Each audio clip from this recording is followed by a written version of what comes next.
Shalom, para pemirsa The Save Ministry. Shalom. Shalom. Kembali kita bertemu untuk mempelajari pelajaran soal Sabat dengan tema judul besar pada triwulan ini adalah mengelola bagi sang guru sampai dia datang.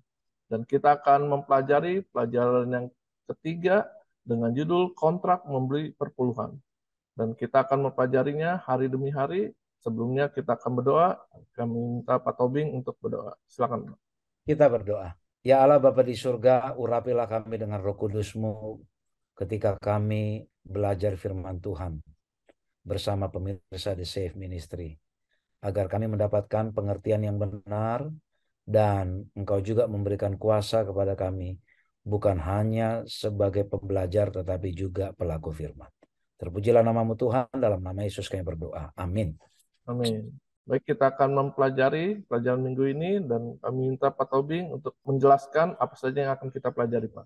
Baik, pemirsa The Save Ministry, minggu ini kita lebih spesifik fokus kepada persepuluhan. Judulnya kontrak memberi persepuluhan.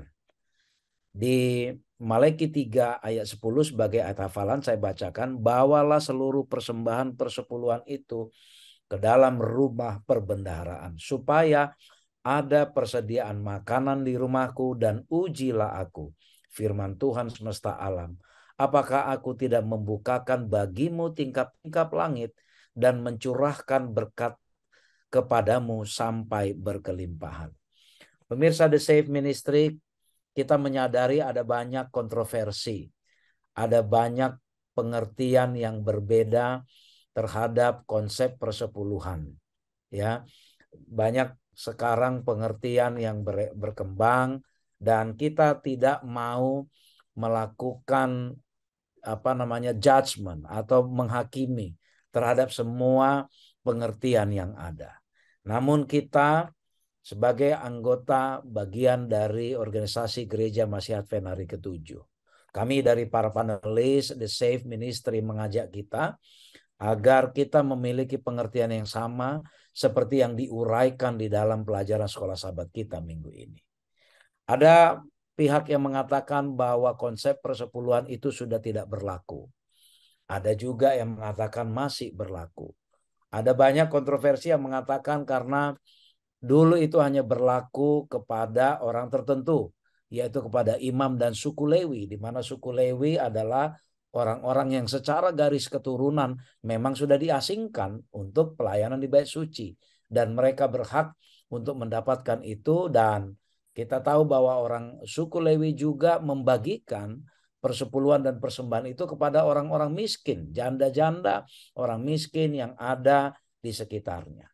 Dan lalu ada pengertian yang mengatakan bahwa sekarang tidak ada lagi suku Lewi, ya, sehingga itu tidak berlaku. Mari silakan kita dengan pendapat masing-masing. Kita tentu akan belajar sesuai dengan yang sudah diaturkan oleh organisasi kita.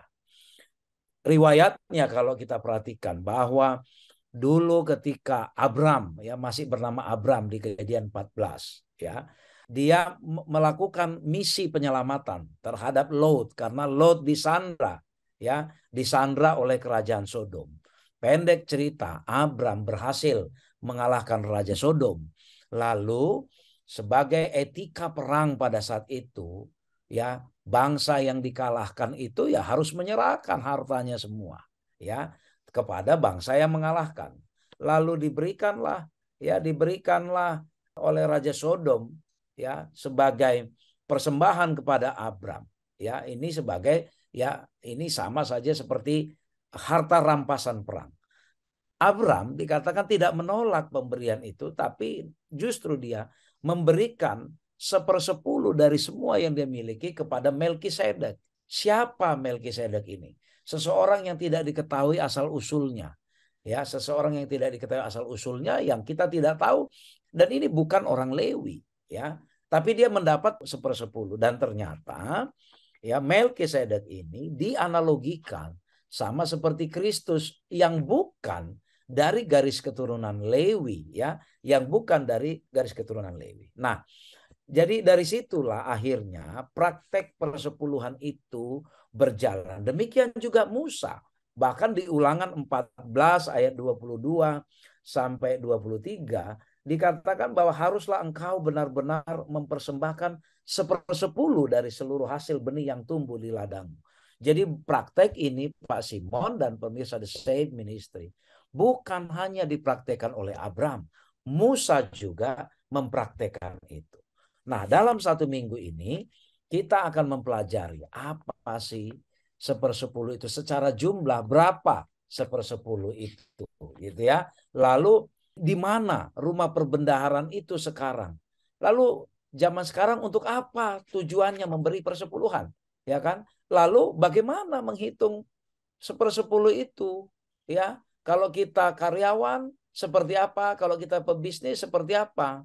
Dari pendapatan kotor atau bersih, ya? Lalu boleh enggak, ya? Boleh enggak misalnya kita memberikannya tidak jujur, ya? Atau ya tidak sesuai dengan angka yang ditetapkan. Nah, nanti para panelis akan menjelaskan satu persatu sesuai dengan yang sudah digariskan oleh penulis pelajaran Sekolah Sahabat ini. Demikian, Pak Mirsa dan Pak Simon. Baik, terima kasih Pak Tobing. Dan kita akan lanjut ke hari Minggu nih Pak, dengan judul persepuluhan sama dengan 1/10. Bisa diterangkan Pak maksudnya? Baik. Jadi ini pikiran kita sederhana, pikiran kita dibawa kepada hitungan sederhana. Yang dimaksud persepuluhan artinya dari jumlah tertentu maka ditentukan per 10, ya, per 10. Jadi persepuluhan sama dengan 1/10. Jadi di sini adalah sebuah angka yang definitif, yaitu angka 10. Per 10 artinya kalau dalam matematika 10%. Demikian ya Pak Fajar ya, 10%. Ya, jadi dan kita juga sebaiknya tidak salah menyebut. Ada yang sering menyebutkan perpuluhan. Ya, perpuluhan itu beda dengan persepuluhan. Kalau per 10 jelas angkanya 10. Kalau puluhan, perpuluhan artinya 90, 80 itu juga masuk puluhan. Ya, tapi ini per 10. Jadi di Alkitab semua selalu dicatat per sepuluhan. Tidak pernah ada kata perpuluhan ya. Tapi persepuluhan ini sering sekali juga di gereja sering kita mendengar ada yang menyebut perpuluhan. Ya, itu kurang tepat. Tapi sesuai dengan konteks di Alkitab dan kaidah berbahasa yang benar adalah persepuluhan. Nah, jadi itu memang jumlahnya 10%, ya. Memang jumlahnya 10%. Jadi peraturan persepuluhan ini memang awal mula diberikan kepada orang Israel, ya, diberikan kepada orang Israel. Allah hanya meminta dikatakan 10%.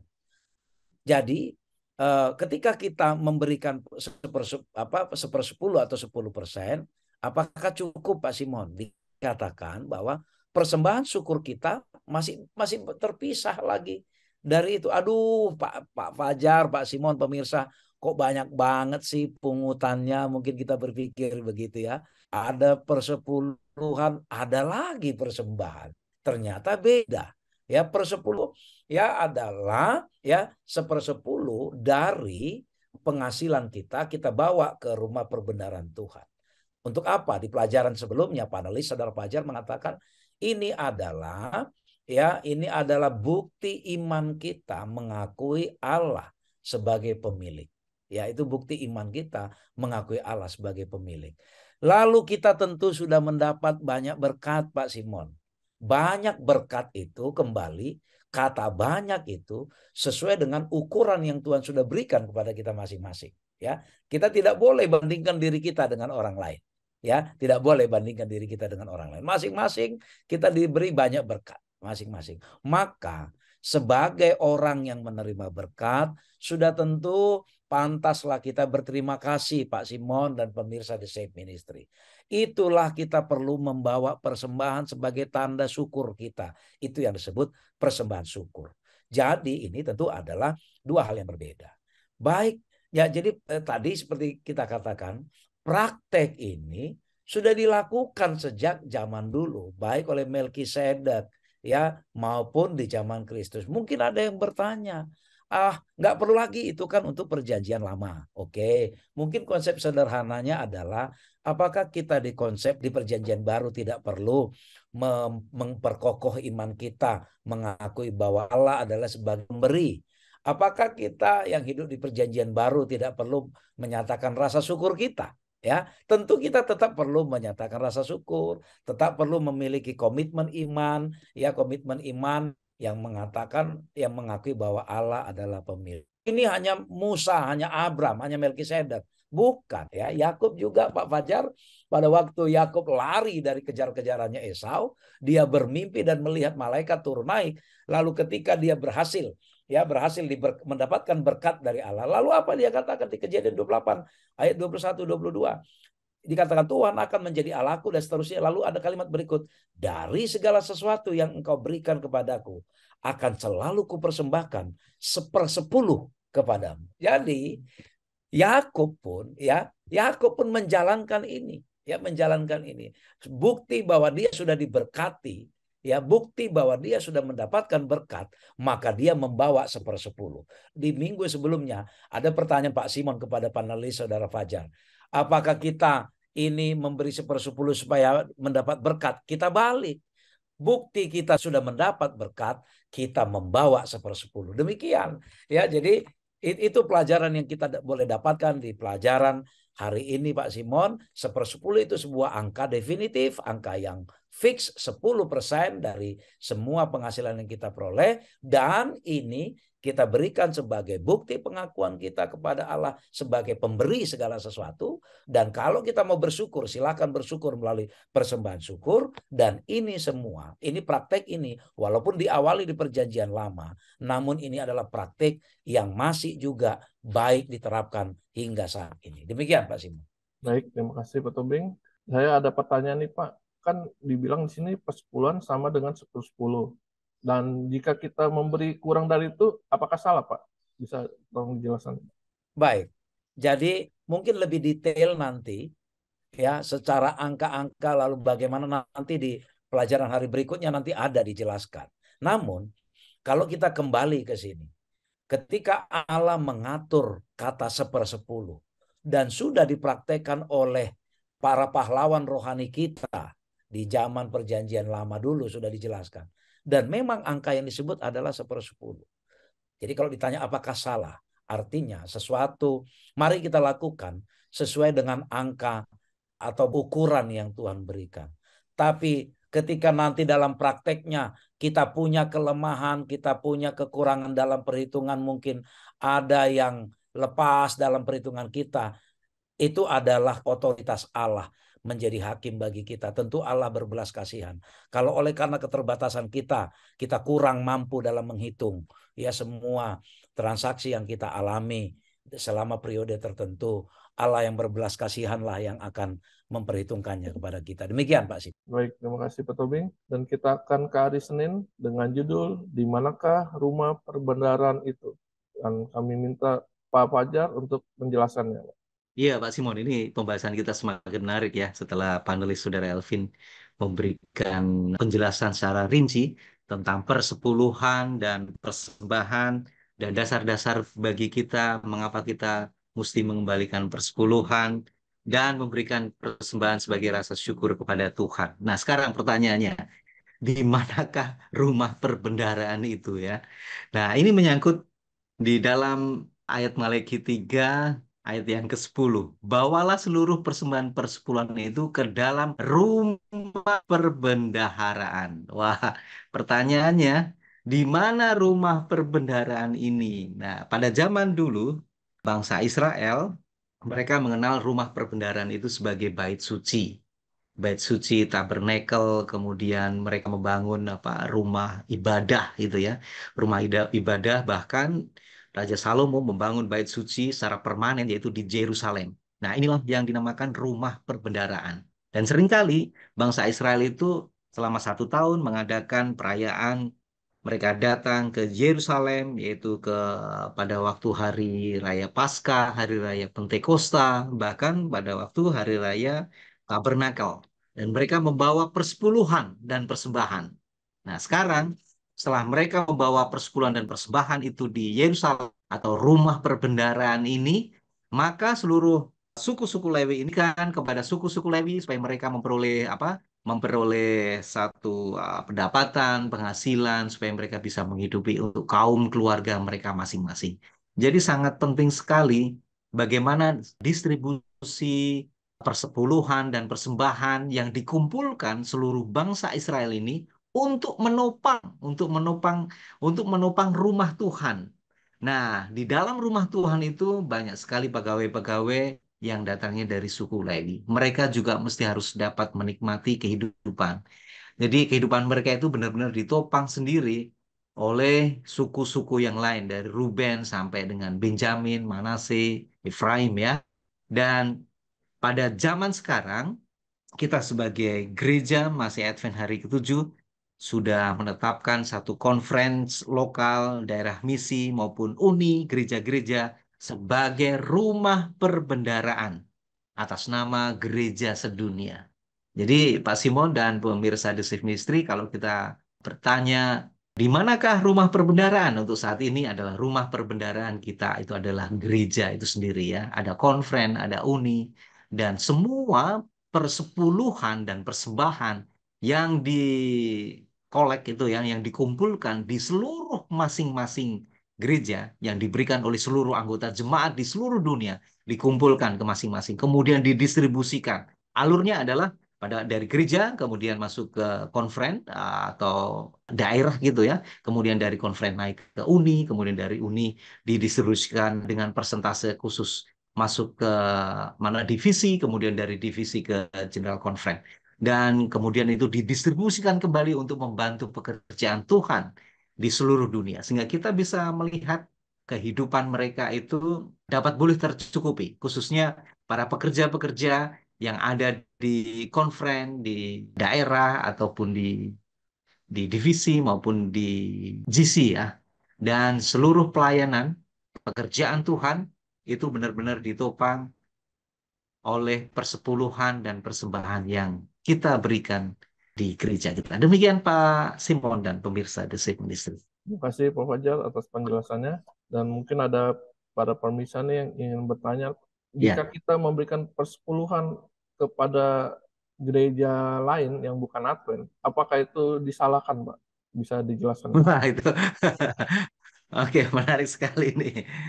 Apakah kita disalahkan bila mana kita mengembalikan ya, pengembuluhan ke gereja lain, denominasi lain, apakah itu akan salah atau tidak?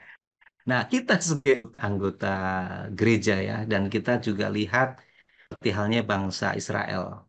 Itu seperti halnya mereka juga apa namanya? Kalau seandainya mereka menyampaikan persepuluhan ke bangsa lain, sepertinya kok tidak tepat. Nah, begitu juga dengan kita sebagai anggota gereja, sepertinya tidak lazim. Kita memperoleh pelayanan mungkin dari ketua jemaat, dari pendeta, di mana kita terdaftar sebagai anggota gereja. Kemudian kita menyampaikan apa persepuluhan ke gereja denominasi lain, kayaknya kurang begitu pas ya, kurang begitu pas karena di mana kita sebagai anggota gereja kita kumpulkan ke rumah perbendaharaan gereja itu sendiri ya, di mana yaitu di gereja Masih Advent hari ke-7, karena kita akan memperoleh satu pelayan, bahkan mungkin pada waktu kita sakit kita dilayani oleh mereka ya, oleh ketua jemaat, oleh pendeta, bahkan mungkin kalau ada satu satu apa duka cita, ada mungkin orang tua kita atau mungkin saudara kita atau anak kita yang sudah mendahului kita,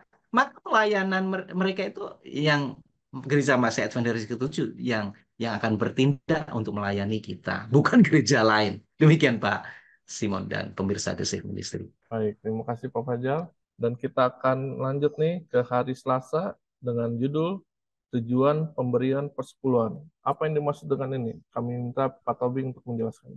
Baik Pak Simon, jadi pemirsa The Safe Ministry, kenapa sih harus atau untuk apa sih harus memberi persepuluhan? Allah kita miskin, ya butuh uang, dia dia kurang kaya atau dia pamrih, ini saya udah kasih Yesus, kamu kasih apa ke saya? Apakah karena itu? Ya, jadi tujuannya kalau kita perhatikan ya di Imamat 27 ayat 30, Bilangan 18 ayat 21 dan 24 ya, lalu perhatikan di ayat-ayat sebelumnya yang dijelaskan oleh Saudara Fajar di Malaki 3 ayat 7 sampai 11 ya, sebenarnya itu semua agar rumah perbendaharaan itu ya, rumah perbendaharaan itu bisa operasionalnya itu bisa berjalan dengan baik. Apa tujuannya ada rumah perbendaharaan itu? Kalau dulu rumah perbendaharaan itu yaitu Bait Allah itu adalah tempat orang Israel untuk katakanlah menyelesaikan semua urusan dosa melalui persembahan korban bakaran di sana, ya, lalu proses proses penghakiman ada dilakukan sana. Dan bukan hanya itu, bahwa bait suci dulu di mana itu berada itu adalah sebagai pekabaran bagi orang-orang di sekitarnya akan keberadaan Allah. Nah, untuk kita di zaman perjanjian baru, tentu kita tidak melakukan proses atau tidak berada di bait Allah seperti zaman dulu, ya. Tapi peran bait Allah itu, ya, peran bait Allah itu secara konsep, ya, kita masih lakukan di mana lebih dikembangkan lagi, bukan lagi sebagai tata cara di dalam melakukan korban bakaran, tetapi lebih kepada bagaimana agar keberadaan, ya, rumah perbendaharaan Allah sekarang ini menjadi jalan pekabaran Injil yang Tuhan sudah perintahkan kepada kita. Oleh karena itu, ada orang-orang yang berdedikasi khusus sejak zaman rasul-rasul dulu, Pak Simon, lagi dipertegas oleh Rasul Paulus. Orang yang melakukan pelayanan Injil, biarlah dia hidup dari rumah perbendaharaan itu. Nah, sekarang ini di organisasi kita ada orang-orang yang didedikasikan khusus untuk pengabaran Injil yang melalui organisasi, baik yang diawali dari gereja lokal sampai ke organisasi yang di atasnya. Nah, jadi tujuan persepuluhan itu adalah untuk mendukung atau menyokong kegiatan-kegiatan penginjilan, pelayanan-pelayanan, ya, bagi orang-orang yang haus dan lapar akan kebenaran, ya, bagi orang-orang yang miskin, orang-orang yang kesusahan. Oleh karena itu, orang-orang yang sudah disediakan khusus diasingkan untuk itu, hendaklah dia boleh mendapatkan sokongan dari persepuluhan itu. Tetapi Pak Simon, ini menjadi pelajaran penting bagi orang-orang atau hamba-hambanya yang mendapatkan sokongan dari persepuluhan ini, tentu biarlah mereka hidup sesuai dengan tujuan dari persepuluhan itu, yaitu menyokong pengabaran Injil. Artinya, orang-orang yang sudah diasingkan itu benar-benar harus berdedikasi, harus memfokuskan pikiran dan hidupnya adalah semata-mata hanya untuk pengabaran Injil. Pikiran-pikiran untuk memperkaya diri, sama seperti misalnya orang-orang dunia, itu hendaknya janganlah dikembangkan dari hasil persepuluhan yang diberikan oleh umat-umat Tuhan yang membawa ke rumah perbendaharaan ini. Agar apa? Agar tujuan pemberian persepuluhan itu tidak melenceng dan agar persepuluhan tadi menjadi berkat bagi yang menerima, ya, bukan menjadi kutuk. Karena ketika sesuatu persepuluhan, apalagi ini yang diasingkan dan dikuduskan untuk Tuhan, jika digunakan dengan semena-mena, nanti akan menjadi kutuk. Ini adalah pelajaran mahal juga bagi siapapun yang mendapatkan sokongan dari persepuluhan ini. Jadi pemirsa The Safe Ministry, ya, dimanapun kita berada, kadangkala kita mungkin bisa jadi tawar hati untuk tidak membawa persepuluhan, oleh karena kita melihat, ya, orang-orang yang kita harapkan yang diasingkan untuk mengelola persepuluhan ini harusnya mengelola ini dengan baik. Kita tawar hati, maka ada muncul mungkin pemikiran, saya tidak akan serahkan persepuluhan ini ke dalam rumah perbendaharaan Tuhan. Saya tidak akan serahkan ke mereka. Itu tentu pilihan masing-masing, Pak Simon. Ya, itu tentu pilihan masing-masing. Ya, tapi Allah sudah mengatur mekanismenya. Bagi kita yang membawa persepuluhan, bawalah itu ke rumah perbendaharaan. Bagi kita yang mendapatkan kehidupan atau sokongan kehidupan dari persepuluhan itu, pertanggungjawabkanlah itu di hadapan Tuhan dengan baik. Inilah mekanisme yang sudah diatur. Di luar itu masing-masing, ada yang tidak membawa, ada yang tidak mempertanggungjawabkan. Itu adalah pilihan masing-masing. Bukan berarti kondisi yang melenceng dari itu menjadi alasan bagi kita misalnya untuk tidak memberikan persepuluhan atau untuk tidak membawa ke rumah perbendaharaan Tuhan. Demikian Pak Simon yang kita bisa sampaikan. Baik, terima kasih Pak Tobing. Saya ada pertanyaan nih Pak. Kita pernah mendengar ayat, ada lebih berbahagia memberi daripada menerima. Nah, apa aplikasi yang kita bisa lakukan, Pak, untuk mengimani ayat ini, Pak? Baik. Kembali ke pelajaran sebelumnya dan juga ke pelajaran hari ini. Apakah karena Allah kurang?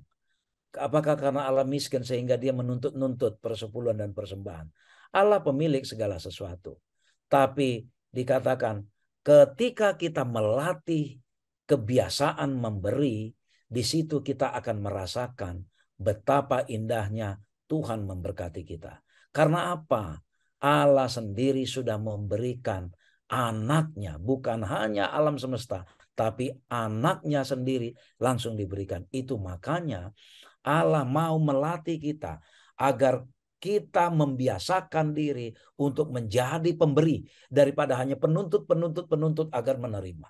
Ya, untuk menerima, bukan karena kita sendiri akan merasakan bahwa sorga adalah tempat perkumpulan orang-orang yang suka memberi. Karena Allah kita adalah Allah kasih, Allah yang bahkan memberikan anaknya yang tunggal mati untuk kita. Demikian. Baik, terima kasih Pak Tobing atas penjelasannya. Dan kita akan lanjutkan ke pelajaran hari Rabu dengan judul Memberi Persepuluhan dari Pendapatan Kotor atau Bersih. Dan kami minta Pak Fajar untuk menjelaskannya. Silakan. Iya, Pak Simon dan pemirsa The Safe Ministry ya, semakin seru aja ya. Nah, sekarang persepuluhan yang kita kembalikan ke rumah perbendaharaan Tuhan itu dari pendapatan kotor atau pendapatan bersih ini. Wah, ini apa yang dimaksud dengan pendapatan kotor sama pendapatan bersih ya? Tentunya kita masing-masing menghitung persepuluhan kita dari pendapatan ya tiap bulan ya. Jika kita dibayar per jam atau melalui gaji ya, dan kita membayarnya atas nilai tambah atau keuntungan. Singkatnya adalah kalau kita sebagai seorang karyawan tentunya kita memperoleh penghasilan setiap bulan lah, setiap bulan. Nah, penghasilan itu yang kita terima dari perusahaan di mana kita bekerja itu dihitung 10% dari penghasilan. Berbeda sekali dengan para pengusaha, pebisnis kita. Pebisnis dia akan menghitung berapa sih omset yang diperoleh setiap bulan. Kemudian dihitung juga berapa biaya untuk memperoleh keuntungan itu. Dikurangkan dulu ya, dikurangkan dulu semua biaya-biaya. Baru akan diperoleh pendapatan kotor atau laba kotor ya. Jadi laba kotor. Nah, apa yang dimaksud dengan pendapatan bersih? Biasanya mereka akan mengurangkan pajak. Tapi di sini persepuluhan itu dihitung dari pendapatan kotor. Jadi sebelum pajak dikeluarkan ya, biasanya kita melaporkan surat pemberitahuan tahunan, SPT tahunan gitu ya, berapa pajak sepanjang tahun, berapa yang harus kita setorkan kembali ke kas negara. Nah, itu bagi kita sebagai seorang pebisnis maupun seorang pengusaha tentunya persepuluhan dihitung dari pendapatan kotor atau laba kotor ya sebelum pajak itu sendiri. Nah, ini menarik sekali ya kalau kita lihat memang dikembalikan kepada kita sendiri ya, dikembalikan kepada kita sendiri karena kita diberikan keleluasaan untuk menghitung seperti halnya menghitung pajak tahunan itu self assessment. Kita juga menghitung sendiri untuk persepuluhan berapa sih laba kotor atau mungkin penghasilan kita ya setiap bulan, dan itu diberikan keleluasaan. Gereja tidak memiliki satu penentuan ya mesti harus dari omset atau dari apa, enggak, itu dikembalikan kepada kita sendiri bagaimana kita dengan setia menilai bagi dirinya kita sendiri untuk me, apa untuk mengembalikan persepuluhan maupun maupun menyampaikan persembahan kita kepada Tuhan. Jadi dikembalikan kepada masing-masing kita sesuai dengan hati nurani kita sendiri. Kalau memang hitungan kita benar, itu ya kita urusan kita dengan Tuhan ya, dengan Tuhan itu sendiri. Demikian Pak Simon dan pemirsa The Safe Ministry. Baik, terima kasih Pak Fajar. Mungkin ada pertanyaan dari para pemirsa nih Pak. Bagaimana nih Ya, kita bisa menjelaskan kepada orang-orang yang mungkin belum pernah memberikan persepuluhan tentang berkat-berkat yang akan Tuhan berikan kepada kita? ya, bagaimana kita bisa menjelaskan kepada mereka? Kita tahu ya, kita tahu bahwa segala sesuatu itu adalah milik Tuhan. Ya, kita tidak bisa klaim bahwa itu adalah milik kita sendiri. Dan Tuhan yang memiliki segala sesuatu hanya meminta 10% dari penghasilan kita. 10% ya. Jadi jangan sampai pada waktu kita memperoleh penghasilan atau mungkin gaji atau pendapatan, itu jangan sampai kita berpikir, wah itu milik punya kita sendiri. Enggak, itu adalah milik Tuhan. Milik Tuhan yang dititipkan, Pak Simon. Dititipkan kepada kita supaya kita bisa kelola dengan baik. Dan Tuhan hanya meminta 10%. Hanya meminta 10%. Untuk tolong dong itu dikembalikan. Dikembalikan kemana? Ke tempat perbendaharaan atau rumah Tuhan. Hanya 10%. Jadi pada waktu kita menjelaskan kepada saudara-saudara kita bahwa kita bukan seseorang yang egois ya, hanya mementingkan diri sendiri, tetapi kita coba jelaskan bahwa segala sesuatu adalah milik Tuhan dan Tuhan hanya meminta 10% dari apa yang kita dapat, dari apa penghasilan yang kita peroleh selama waktu tertentu itu. Demikian Pak Simon. Baik, terima kasih Pak Fajar. Kita akan lanjut nih Pak ke hari Kamis dengan judul sebuah persepuluhan yang jujur dan setia. Bisa tolong jelaskan Pak apa maksud ini? Ya, Pak Simon dan pemirsa The Safe Ministry ya. Kalau kita lihat apakah sebuah persepuluhan ini merupakan satu tindak kejujuran atau sebuah kesetiaan kita kepada Tuhan ya. Nah, ini berkaitan sekali dengan jumlah atau mungkin apa nilai tertentu ya, nilai tertentu. Berarti dibutuhkan satu kejujuran bagi kita semuanya. Kalau kesetiaan berkaitan dengan bagaimana kita loyal kepada Tuhan, kita tetap setia, konsisten untuk menyampaikan. Tapi kalau berhubungan dengan persepuluhan atau jumlah nominal itu berkaitan dengan kejujuran. Benar nggak kita jujur menghitung persepuluhan kita? Nah, Rasul Paulus dalam 1 Korintus 4 ayat 1 sampai 2 menyebut kita itu sebagai penata layan ya. Kita akan baca. Demikianlah hendaknya orang memandang kami sebagai hamba-hamba Kristus yang kepadanya dipercayakan rahasia Allah. Artinya bahwa Rasul Paulus itu menyampaikan bahwa kita itu adalah hamba-hamba Tuhan. Kita memiliki satu integritas ya, tentang integritas. Apakah kita mampu dipercayakan satu harta oleh Tuhan supaya kita bisa kelola dengan baik? Kemudian ayat yang kedua, yang akhirnya dituntut dari pelayan-pelayan yang demikian ialah bahwa mereka ternyata dapat dipercaya. Artinya kita disebut sebagai pelayan-pelayan, penata layanan yang memiliki integritas satu. Kemudian yang dapat dipercaya. Nggak mungkin seseorang itu diberikan satu kewenangan kalau dia tidak benar-benar dia tidak memiliki integritas maupun ya yang dapat dipercaya. Tentunya seseorang yang diberikan satu tanggung jawab itu memang betul-betul orang yang bisa diandalkan, satu, bisa orang yang dipercaya. Kemudian yang ketiga dia memiliki satu integritas. Ya, kita bisa lihat. Nah, ada beberapa unsur-unsur dalam hal persepuluhan ini, Pak Simon. Yang pertama adalah tentang nominal atau jumlah, yaitu 1/10 atau 10% dari pendapatan atau keuntungan kita. Gitu ya. Jadi ukurannya bukan ditentukan oleh kita sendiri, itu ditentukan oleh Tuhan. Jadi Tuhan sendiri sudah menentukan ya. Itu kita tidak bisa sangkal, mungkin kita tidak bisa mungkin negosiasi. Oh tidak bisa, bukan. Itu ukurannya sudah ditentukan oleh Tuhan itu sendiri. 1/10 dari penghasilan ya, sangat begitu tegas. Unsur kedua, nah, persepuluhan yang sudah kita sisihkan, itu kita kembalikan ke tempat perbendaharaan, ke rumah perbendaharaan Tuhan. Tempat di mana pekerja Injil diberikan upah atau diberikan gaji. Ya. Jadi, persepuluhan ini dikembalikan ke rumah perbendaharaan Tuhan. Itu unsur yang kedua. Unsur yang ketiga, ada satu penghormatan, salah satu bentuk penghormatan kita kepada Allah. Menghormati Allah melalui bagian pertama dari pendapatan kita.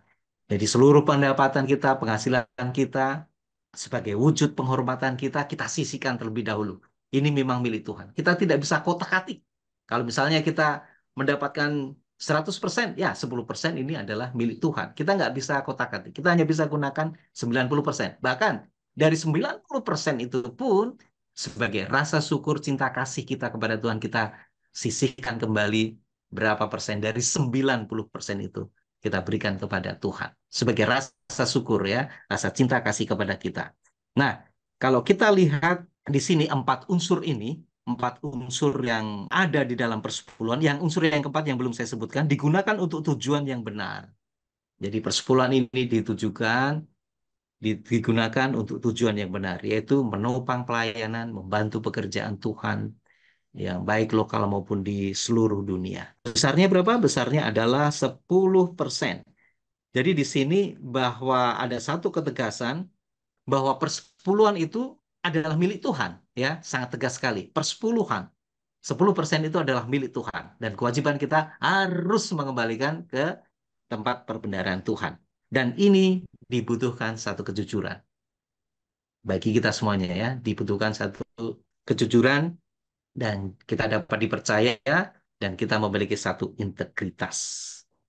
Dia atau Tuhan sendiri memberkati dan menopang kita dan meminta hanya 1/10.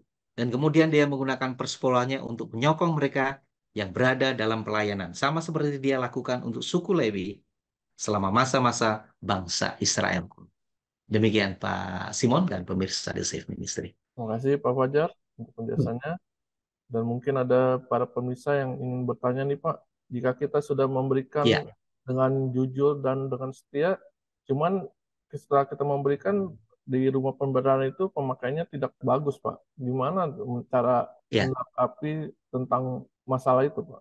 Oke, saya kasih singkat pertanyaan. Bila mana kita mengembalikan persepuluhan dan memberikan persembahan ke rumah perbendaharaan Tuhan, namun ternyata penggunaannya itu disalahkan oleh pengelola. Mungkin di rumah Tuhan itu digunakan dengan salah. Bagaimana tanggapan kita? Kita tentunya kewajiban kita sudah kita penuhi, ya. Kita sudah memenuhi kewajiban kita mengembalikan persepuluhan dan sebagai rasa syukur kita memberikan juga persembahan, ya, persembahan ke rumah perbendaharaan Tuhan. Terlepas seberapa banyak nominal yang sudah kita berikan, terlepas dengan kejujuran, ya, dengan kepercayaan yang kita dengan tulus untuk mengembalikan, kemudian ini disalahgunakan oleh para pekerja atau mungkin barangkali disalahgunakan oleh kaum Lewi. Apakah itu menjadi satu tanggung jawab kita? Tidak. Karena itu merupakan satu tanggung jawab mereka. Bagaimana mereka mengelola keuangan yang ada di rumah perbendaharaan Tuhan di hadapan Tuhan. Tuhan memiliki satu cara, ya, satu cara yang ajaib untuk menegur ataupun untuk memberikan nasihat kepada mereka. Dan bukan ranah kita untuk involve atau mencampuri urusan mereka, ya. Yang penting kewajiban kita sudah sampaikan, urusan mereka pada waktu mereka mempertanggungjawabkan kepada Tuhan. Namun ada baiknya ada satu sistem kontrol juga, Pak Simon, ya. Ada satu sistem kontrol pengawasan internal. Nah, itu mungkin dari masing-masing kita. Kita juga ada tim audit juga, ya, untuk mengaudit apakah penggunaan mereka itu memang benar atau tidak salah. Jadi kita sudah bisa menjadi satu saran yang positif di beberapa institusi ataupun organisasi ada internal audit atau pengawasan untuk memantau, ya, penggunaan. Ini menjadi salah satu solusi bagi kita semuanya. Demikian Pak Simon dan pemirsa The Safe Ministry. Baik, terima kasih Pak Fajar. Dan kita akan menutup pelajaran pada minggu ini. Dan kami minta Pak Tobing untuk merangkumkan apa saja yang kita sudah pelajari, Pak. Baik, pemirsa The Safe Ministry, jika semua umat-umat Tuhan setia dalam hal penata layanan, persembahan, dan persepuluhan, maka sesuai dengan tujuan awalnya, di mana ini untuk membantu perbendaharaan rumah Tuhan, maka pada saat zaman sekarang ini, kegiatan penginjilan yang diinisiasi oleh perbendaharaan Tuhan yang dimulai dari gereja lokal dan juga untuk membiayai orang-orang yang sudah diasingkan, kita yakin semua kegiatan penginjilan akan berjalan dengan baik. Tidak akan ada gereja yang kekurangan. Tidak akan ada gereja yang perlu sibuk ke sana kemari untuk mencari dana untuk kegiatan-kegiatan penginjilan. Namun oleh karena kita kurang setia dalam persepuluhan dan persembahan, maka kita melihat ada banyak kegiatan penginjilan tertunda. Ada banyak kegiatan penginjilan terhalang. Atau bahkan di beberapa tempat, ya, yang kelebihan akan dana persepuluhan dan persembahan. Ada banyak kegiatan penginjilan yang akhirnya melenceng dari kegiatan awal. Ya, ada banyak kegiatan penginjilan yang akhirnya dilakukan melalui kegiatan-kegiatan yang terlalu mewah yang tidak penting. Demikian juga jika seluruh pengelola di rumah perbendaharaan Tuhan itu adalah orang-orang yang setia dan komit terhadap tujuan penginjilan, maka dana ini semuanya akan dikelola dengan baik. Maka seluruh pengelola ini akan tampil hidup dengan sederhana, sama seperti rasul-rasul kita dahulu yang selalu mengedepankan umat-umatnya, yang selalu mengedepankan domba-dombanya terlebih dahulu, tidak memperkaya diri sendiri. Sementara pengelola memperkaya diri sendiri, banyak umat-umatnya yang masih kesusahan. Maka pelajaran minggu ini mengingatkan semua pihak, baik umat-umat Tuhan, orang awam yang diwajibkan untuk memberi persepuluhan dan persembahan. Mari kita menjadi penata layan yang setia. Baik para hamba Tuhan yang diasingkan sebagai pengelola, sebagai pengorganisir di organisasi kita. Mari menjadi orang-orang yang setia, yang dapat dipercaya, yang tampil hidup sederhana, yang memikirkan domba-dombanya, agar tujuan persepuluhan itu tidak melenceng dari tujuan awal.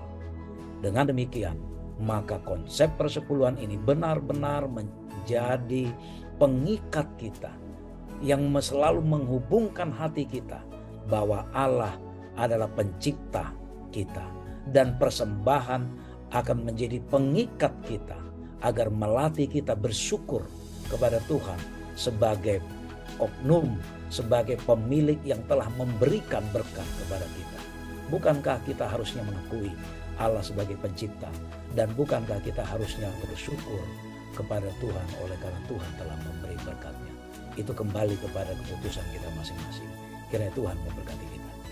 Terima kasih kepada para penulis yang telah menjelaskan pelajaran demi pelajaran dari hari ke hari, dan kita akan menutup perbahasan sekolah sahabat kita dengan doa tutup, dan kami minta Pak Fajar untuk berdoa tutup. Silakan.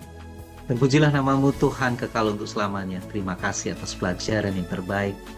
Bagaimana Tuhan memberikan kami konsep untuk persepuluhan sebagai pengikat kontrak antara kita, kami semuanya, dengan Tuhan sebagai pemilik segala sesuatu. Ajari kami supaya kami dapat boleh memiliki kejujuran untuk menghitung dan mengembalikan persepuluhan, dan memberikan persembahan sebagai rasa syukur ucapan yang terbaik, oleh karena Engkau sudah mengorbankan anaknya yang tunggal untuk keselamatan bagi seluruh umat manusia yang sudah jatuh dalam dosa. Ajari kami Tuhan untuk menghitung hari-hari kami supaya kami dapat beroleh hati yang bijaksana. Memberkati seluruh pemirsa The Safe Ministry dimanapun mereka ada. Bila mereka juga tetap setia, dapat dipercaya mengelola perbendaharaan yang Tuhan sudah percaya dan sudah Tuhan percayakan kepada mereka masing-masing. Ampunkan segala dosa kami Tuhan, di dalam nama Yesus kami berdoa dan mengucap syukur. Amin. Amin. Baik, terima kasih kepada para pemirsa yang sudah menyaksikan Sekolah Sahabat ini, dan biarlah ini boleh menjadi berkat bagi kita semua, dan boleh juga untuk men-subscribe, men-like, dan mengkomen, dan membagikan video ini agar boleh menjadi berkat bagi kita semua. Terima kasih, Tuhan memberkati. Shalom. Shalom. Shalom. Tuhan memberkati.